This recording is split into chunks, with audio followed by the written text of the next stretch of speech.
lahirnya The Legend Continues ini. Silakan Rifat. Ya, baik. Selamat siang teman-teman pers sekalian, teman-teman media yang selalu setia. Thank you udah datang. Hari ini kolaborasinya menarik, teman-teman media otomotif, media parenting, media anak semuanya ada karena mungkin saya lebih lebar daripada biasanya. Tema The Legend Continues itu kita pakai karena memang sesuai dengan continuity di keluarga kita, bahwa balapan itu tuh udah menuju ke generasi ketiga. Dulu dimulai dari Om Maria, ibu saya, itu adalah yang pertama bersama bapak saya. Kemudian saya dan Rizal, dan sekarang turunlah kepada cucu-cucu, salah satunya adalah Maika. Nah, tujuan tahun ini kita ikut, itu sebenarnya mungkin beberapa 2-3 tahun yang lalu saya bilang, saya statement bahwa saya udah pensiun aja kalau dari balapan dunia profesional. Tapi ternyata anak ini punya talent yang alhamdulillah tertarik di dunia otomotif. Jadi saya coba ajak mereka berada dalam mobil, bukan jadi driver, oke? Tapi jadi navigator, jadi co-driver. Kenapa akhirnya saya ikut balik itu untuk mereka? Konsepnya adalah membuat ini menjadi kayak on the job training gitu ya. Di dalam mobil dia ikut dalam mobil balap yang pace-nya benar, speed-nya benar, sehingga dia nanti akan terbiasa bagaimana mengantisipasi mengendarai mobil ini di waktu yang akan datang. Nah, saat ini Maika jadi co-driver, ya Maika, jadi co-driver. Waktu event awal tuh saya nggak nyangka, kita cuma belajar sebentar, ternyata dia passionnya tuh ada. Dan mudah-mudahan dengan The Legend Continues ini, ya seperti namanya, kita bisa meneruskan tradisi keluarga untuk bisa berprestasi. Amin. Nah, ini tadi kan sudah diceritakan sedikit dari Rifat Soekar yang mengenai visi dari The Legend Continues ini, tentunya untuk melanjutkan generasi-generasi Soekar tentunya. Salah satunya adalah Elmaika Soekar yang sudah mulai dari tahun 2025 kemarin ya, mulai untuk berada di dalam dunia motorsport. Walaupun aku yakin begitu dari lahir sih pasti ya udah brojol, udah dunia motorsport udah pasti terpapar ya Maika ya. Nah, di sini program ini sendiri kalau boleh sharing nih ya Rifat ya, ini kan dirancang dalam 5 fase ya kan, dari usia 11 sampai dengan usia 17 tahun. Nah, bisa dijelaskan nggak sih perkembangan dari tahun 2025 yang lalu tentunya menuju ke tahun 2026 ini? Iya, kalau dilihat dari motivasi yang saya lakukan, sebenarnya saya lebih suka semuanya itu bertahap. Memang banyak cara orang tua mendidik anaknya, dan banyak juga yang punya obsesi lebih besar daripada anaknya. Nah, kalau saya sendiri ya, untuk latar belakang, saya tuh mulai dunia balap ikutan tuh baru umur 14 tahun, 15 tahun dulu. Dan saya bisa tahu kenapa saya bisa ada di sini, karena saya ikutin dan diajarkan untuk pelan-pelan untuk naik ke atas. Nah, 2025 itu waktu perkenalan benar-benar like kertas kosong yang nggak tahu apa-apa. Kita coba ikut iseng aja, ternyata anaknya menunjukkan interest, alhamdulillah. Kemudian tahun 2026 ini kita akan ikut 4 seri kejuaraan sprint rally. Dan mungkin kita akan coba juga ke luar negeri, bukan untuk ikut balap, tapi lihat kalau di luar negeri tuh kayak apa sih ikutan balap tuh, surveinya gimana, jalan pertandingannya bagaimana, kompetisi seperti apa. Bukan sebagai peserta, tapi dia supervisi aja. Nah, step ini tuh banyak dilupakan sama orang. Maunya berkompetisi menang. Lalu di tahun depan mungkin dia udah mulai nyetir. Ya. Oke, tahun depan ya. Ya oke sih. Ya, oke. Di tahun depan dia ada kemungkinan nyetir dan saya mungkin navigator. Jadi kita tukar tempat. Ya. Ya, setirnya dia pindah. Papa tetap di kanan, mobilnya setir kiri tapi ya. Oke, setir position. Oke. And then di tahun berikutnya mungkin dia akan bisa jalan sendiri tanpa ada pressure mau di mana. Kemudian di tahun selanjutnya yang fase kelima ya kita lepas gimana anak ini bisa berada dalam posisi apa. Nah, dari step by step itu biasanya itu yang susah ya, gak sabaran. Karena banyak sekali di Indonesia ini orang tuanya pengen ikut balap, di training seminggu 4 kali, ikutan balap bulan depan harus juara 1. Nggak apa-apa, take your time aja, take your time gitu. Karena pelan-pelan toh mereka juga ada kegiatan lain. Nah mungkin nanti selebihnya mungkin nanti mereka jelasin juga mereka doing something else atau apa. Dia lebih nyaman jawab pakai bahasa Inggris. It's Nggak okay, apa-apa ya. nggak apa-apa dong. Iya. Oke, jadi itu tadi ya fase-fase yang tadi sudah Rifat sampaikan ya. Kalau misalnya awalnya, mungkin kalau bisa dilihat-lihat ya kan dari banyak orang yang punya background misalnya dari terlahir dari misalnya dari dunia motorsport Iya. atau dari dunia musisi atau dari dunia apapun itu kan Iya. ya. Biasanya dari kecil tuh anaknya udah langsung di-push untuk Betul. terjun bebas di dunia tersebut yang sama dengan orang tuanya. Tapi kalau lihat di sini cara parenting antara Rifat dan juga Sisi di sini mereka berdua itu kayak memberikan kesempatan juga tentunya kepada Maika dan juga kepada Maika untuk bisa melihat dunia-dunia olahraga sport-sport yang lainnya gitu kan. Nah bahkan kalau boleh tahu Maika umur berapa sekarang? 12 tahun. Nah 12 tahun tadi Rifat bilang Rifat aja baru terjun di dunia motorsport adalah di usia 14 tahun. Karena banyak loh dari aku juga ngelihat kan yang udah standby pagi-pagi di Sentul dari usia berapa tahun, 7 tahun, 8 tahun gitu kan, tiap saat anaknya mengikuti ini. Tapi kalau ini enggak, maksudnya Rifat memberikan keluasaan kepada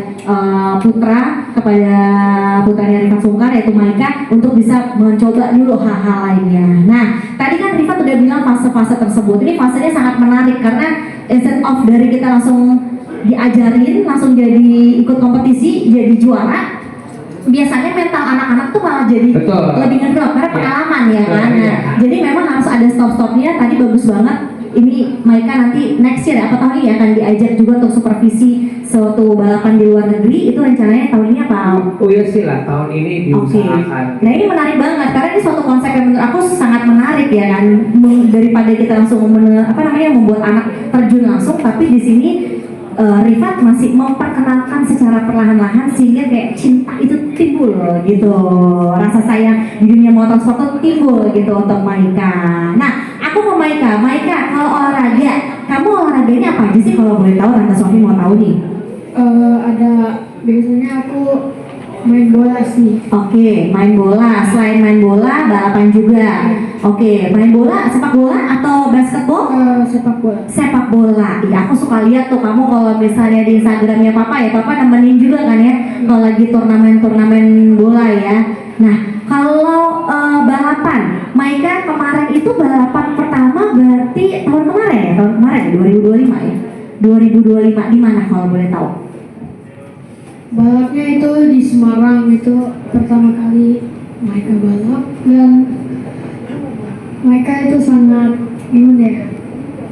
Waktu itu nervous banget, kayak pertama kali gitu. Karena pertama kali nervous banget ya kan, deg-degan, kayak jantung mau copot nggak tuh, ya kan? Nah, tapi gimana cara Maika bisa menghindari rasa nervous itu?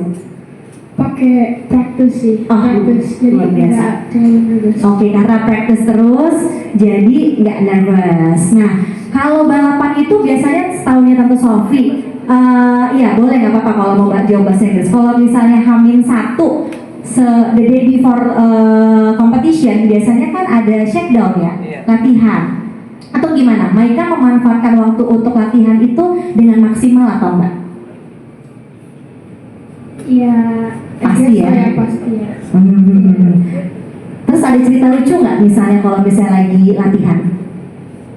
Kalau latihan nggak ada sih, tapi pas balap itu ada jumping. Apa coba cerita ke kita? Ada apa cerita lucunya? Kayak ada belokan gitu, terus mau belokan itu juga ada jumpingnya. Habis Itu nggak lucu sih, kalau Tante Sofi deg-degan sih ya kan, ada belokan terus jumping itu Iya. deg-degan. Nah, tapi kenapa kata Maika lucu nih? Soalnya pas mau jumping mobilnya itu mereka bilang sesuatu. Apa? Masya Allah, alhamdulillah. Oh, Masya Allah, alhamdulillah. Masya Allah jumping alhamdulillah nyampe. Iya kan? Lagi jumping, Masya Allah begitu turun baru alhamdulillah gitu kan. Waduh, tapi akhirnya setelah itu senyum dong ya. Yes. Nggak jadi deg-degan lagi kan. Tapi setelah melewati momen itu happy Happy udah finish race-nya itu. sudah finish dan hasilnya resultnya podium pertama. Wah, tepuk tangan. Luar biasa loh, podium 1.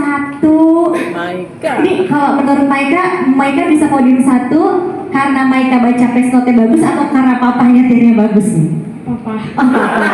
Tentunya karena dua-duanya bagus ya kan. Nah, ini dia kerjasama antara navigator dengan driver yang sangat luar biasa. Nah, dan pada saat dapat podium 1 rasanya gimana Mike? Kan naik atas panggung dipanggil kan biasa namanya kan ya? Iya. Gimana tuh rasanya? How do you feel? Pas dipanggil nama mereka deg-degan banget, terus happy. Kita semua beri. Oke, terus happy banget, apalagi pas megang trofi ya. Megang trofi, terus besok-besok kan ketemu orang tuh, ya kan, ke sekolah. Pasti pada bilang, Maika, kamu menang ya gitu-gitu. Itu gimana rasanya? Itu proud moment. Wah, proud banget, tepuk tangan dong. Bangga banget, jangan kamu tante Sofresionnya tuh, bangga banget pasti kan. Proud moment, kalau bisa trofinya dibawa-bawa terus nggak tuh? Kita dibawa tidur sama dia Oh waktu itu. serius dibawa Iya, tidur? betul. Saking trofi pertama berarti itu ya? Trofi pertama, luar biasa. Nah sekarang aku kembali ke Papa dulu ya. Tante Sofi nanya ke Papa dulu ya. Fat, ini kan sangat luar biasa ya sharing dari Maika ya, bahwa dia akhirnya itu pengalaman pertama. Dan ya kalau bisa dibilang, kalau lihat dari IG story-nya Rifat ada juga story-story lainnya gitu kan ya, dia sangat rajin sekali ya untuk latihan ya kan. Nah di sini kan sangat luar biasa. Nah mungkin dari segi orang tua nih, mungkin Rifat boleh sharing dong gimana sih caranya membedakan sebagai seorang, selama kan jadi sebagai seorang pelatih juga, tapi di sisi lain juga sebagai orang tua, karena itu two different things kan. Nah itu gimana tuh Pak? Jadi pembicaraan ini sebetulnya pernah diomongin sama saya dan Alistair McRae. Jadi Alistair McRae itu adiknya Colin McRae. Mungkin tahu juara dunia rally dulu ya. Saya temenan cukup baik. Jadi kita satu conversation waktu itu di Perth kita ngomong. Kita tuh punya anak-anak kita tuh punya problem besar dibandingkan dengan anak-anak lain. Karena keberatan nama. Belakangnya ada McRae, yang satu dari Rifat gitu. Dua hal yang berbeda. Jadi banyak orang punya ekspektasi itu setinggi ini karena selalu pikir bahwa anaknya akan tiba-tiba seinstan langsung seperti prestasi bapaknya. Nah jadi hal ini kita bicarakan dan kita setuju berdua karena rally itu punya kesempatan berdua. Kenapa nggak anaknya dibiasakan dulu sebelah kiri? Jadi dia tahu, oh speed yang kencang tuh segini. Kalau dia tiba-tiba nyetir, dia nggak punya benchmark pelan apa, kencang apa. Kalau kencang nanti punya resiko tinggi. Kalau pelan dia udah berusaha maksimal tapi kok cuma segini. Tuh, jadi kita harus biasain itu. Nah yang interesting adalah sebelum kita berangkat balapan yang pertama ya ke Semarang, jadi saya sama Maika tuh cuma di meja makan aja ngajarin pace note gitu ya, ngajarin pace note cara belok lah. Jadi ibaratnya ya kalau kita pakai jam ini di atas jam 12 itu sebutannya 6 nih angkanya. 6, 5, 4, 3, 2, 1. Ini juga 6, 5, 4, 3, 2, 1. Saya cuma ngajarin aja, ya pakai cara ngajarin pelan-pelan, bukan yang profesional level gitu. Pas kita ke Semarang, ada momen, kan kita bilang kalau pace note itu 100 kanan 3. Jadi 100 meter lagi kanan yang arah jam 3 gitu ya. Terus saya ngomong 300 kanan 3. Jadi Maika saya belakang right one, navigator saya biasa. Maika bilang, enggak Pap ini 150 gitu. Enggak Mike, gitu. Kebalik. Saya bilang 150 3 right. Maika bilang enggak ini 300. Dia bilang gitu. Enggak Mike gitu, enggak benar. Udah kita muter kedua kan, we think that ini sejauh. Muter kedua waktu kita cek, kita nolin kilometer yang benar 300 saya yang salah. Terus saya mereka lihat berdua, ini anak dapat tahu dari mana kan baru tadi bisa ya, iya kan? Terus dia dapetin pace-nya itu waktu dia bilang astagfirullah alhamdulillah itu first time ever ya naik mobil rally kan, bener kan? It's first time ever. Itu baca pace note-nya kayak orang yang udah duduk 5 tahun balapan. Jadi saya merasa ada saya dalam media gitu, dan itu saya langsung believe wah ini anak beneran punya talent. Jadi harus diikutin kita sama-sama. Dan ada momen berikutnya ya kan, ya mungkin ini yang paling banyak dikenang orang ketika dia salah sesuatu lah. Nah mungkin Mike, tell the story Mike about you saying the wrong pace note. harus dia bikin salah dan dia bikin salah. So what happened, Mike? You remember? So when I said the wrong pace note, I felt a little bit like sad gitu. So then I thought he would mess up, and my dad said when reading pace note is important for the co-driver and the driver because it tells where to go, right? And when I messed up, I didn't read the pace note for like I think 2 pages because I couldn't find where Pages? 2 pages, and my dad helped me guided to like find bridge, like because di Tikungan itu ada kayak bridge jembatan, and I tried to find it like flipping pages gitu, and I finally found it and continued my pacing. Akhirnya ketemu lagi, walaupun sempat lolos Iya, ya. dan kayaknya sebagai anak-anak nggak usah sekecewa itu. Saya kan pikir nih anak-anak kan ngajarin versi anak-anak. Jadi kalau dia salah pun ya dalam toleransi saya. Tapi ketika dia bikin salah, dia upset banget sampai nangis, keluar air mata. Tapi di situ papa gimana? Papa itu comfort Mike kayak Mike, it's okay to make mistakes gitu.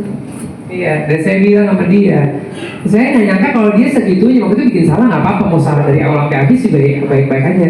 Tapi di momen itu pas dia balik, pas dia salah, dia kacau lah gitu, saya tenangin, pas dia balik, oke, back, langsung cepet langsung dial on lagi gitu. Terus pas finish dia dia yang ngerasa kecewa dengan dirinya, saya bilang, tenang Mike, nggak pernah ada yang namanya kalah. Sometimes you win, sometimes you learn.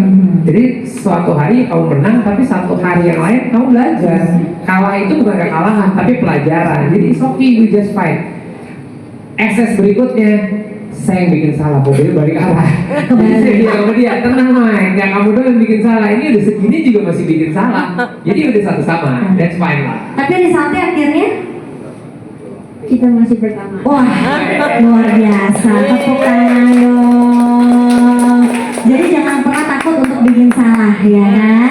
Intinya adalah memang kita menyadari kesalahan tersebut. Karena kalau nggak kita sadari mungkin tadi Maika ya udah cek aja gitu kan. Tapi ini dia mencari tahu kan di mana sampai bolak-balik lagi pace note-nya, akhirnya dia menemukan Dan lagi. yang paling susah di dalam mobil balap adalah ketika salah, kita tahu salahnya di mana. Dia begitu salah, dia sadar dia salah.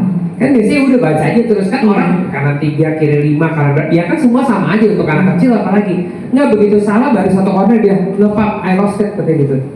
Ya benar dia lost it, emang hilang gitu. Terus saya tahu jalanannya, saya bilang oke, jangan cari jauhan titik, cari jembatan karena jembatan kan sebuah elemen yang gampang dicari kan. Dia bilang oke, it's okay, lost, cari jembatan, mulai dari jembatan.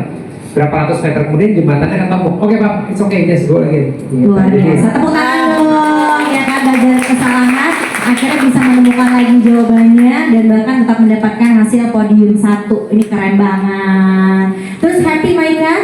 Happy. Oke, Maika, kan tadi Maika bilang olahraga yang Maika terjuni ini, tekuni ini bukan hanya balapan tapi ada bola, sepak bola. Nah, di sepak bola sendiri kemarin tuh kalau nggak salah Kak Sofi lihat kamu sudah sampai kompetisi ke luar negeri juga ya? Iya. Kemana terakhir? Ke Abu Dhabi sama ke Bali. Oh, Abu Dhabi dan juga Bali. Gimana hasilnya? Dua-duanya kita kalah. Dua-duanya kalah. Gak apa-apa. Balapan menang, di bola kalah. Nah, gimana rasanya Maika menanggapi kemenangan dan juga kekalahan? Ya, waktu itu kita ada yang sad sih. Ada yang sampai nangis, ada 5 orang kayaknya yang nangis karena kita kalah. Tapi tim kaptennya itu bilang don't give up, just keep going gitu, train harder until we succeed gitu. Oke, jadi jangan pernah give up, jangan pernah menyerah, terus berlatih. Dan itu diterapkan sama Maika? Dilakukan sama Maika? Iya, sama tim kaptennya. Wah, luar biasa. Tepuk tangan dong. Iya, nah balik lagi ke Rifat di sini. Mungkin Rifat kan di sini berarti mengajarkan banyak elemen-elemen yang bisa didapatkan ya dari pengalaman seorang Rifat Sungkar yang diterapkan ke Maika. Nah di sini mungkin boleh nggak sharing bersama kita pelajaran parenting terbesar yang mungkin Rifat dapatkan dari Tante Ria gitu kan ya, ataupun dari keluarga yang paling didapatkan oleh Rifat yang sekarang juga masih diterapkan di El Maika maupun di Kairo. Iya, yang pelajaran yang saya dapetin mungkin dari mama juga, dari papa juga. Intinya adalah nggak ada yang instan, sama jangan pernah menyerah, gitu ya. Seperti yang kita ketahui di sini temanya legend continuous. Jadi memang budaya yang udah ada dari atas harus diteruskan. Nah kami itu punya kebiasaan keluarga yang memang gini, papa dulu event organizer, eventnya mungkin 20 tahun, mama ikut balap, eventnya mungkin 5, adiknya mama balapan semua, adiknya papa balapan semua.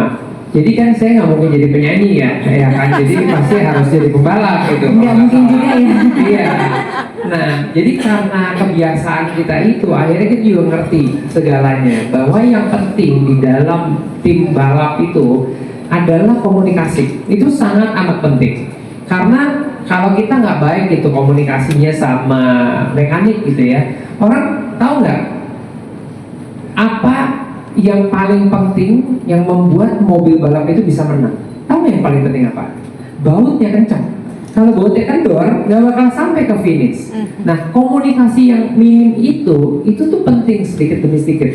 Mekanik kerjanya apa, Maika kerjanya apa, tim manajer kerjanya apa, gitu. Dan saya juga ngerasa komunikasi itu hal yang paling penting. Sharing, Mike hambatannya apa sekarang, gitu kan? Kita mau lebih kencang nggak? Oh, for your information, kita punya 5 lawan baru tahun ini. Do you think that we can beat them?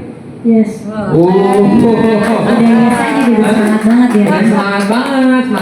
Nah, dari situ pun juga akhirnya karena kita tidak ada obsesi yang segitu tingginya, dan kita juga harus terima kasih sama sponsor kita Telkomsel.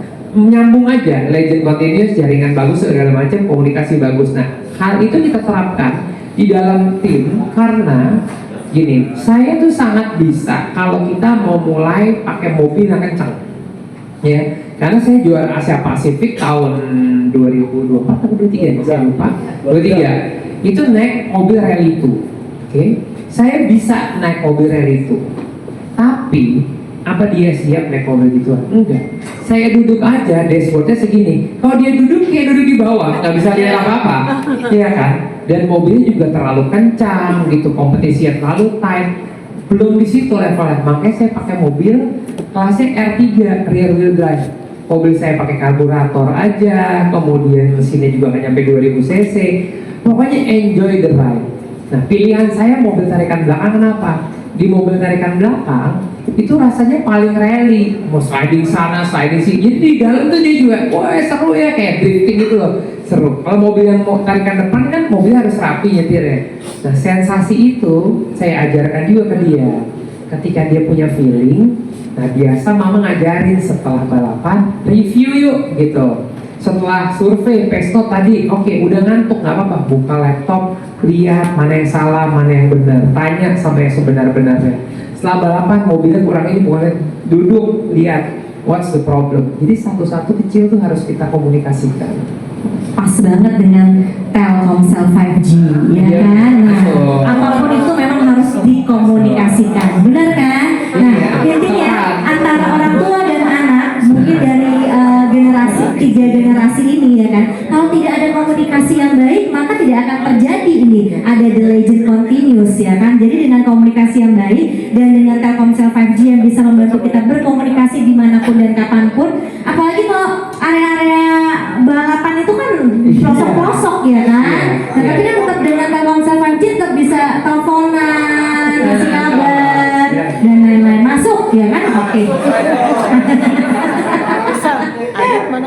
Gimana Maika? Komunikasi sama papa, sama mama tetap bisa kan? Dimanapun dan kapanpun kan? Nah, oke. Mungkin dari Maika ada yang mau disampaikan lagi? I just want to say thank you Telkomsel karena bisa bisa telepon. Oke, karena bisa lebih gampang katanya. Lebih gampang apa, chat? Chat sama call. Oh, chat sama call lebih gampang. Intinya jadi bisa balap. Tapi dia MC pinter ya, boleh pakai lagi besok-besok ya. Ya, masuk ya. Oke, mungkin kita sekarang kasih pertanyaan. Ya, boleh.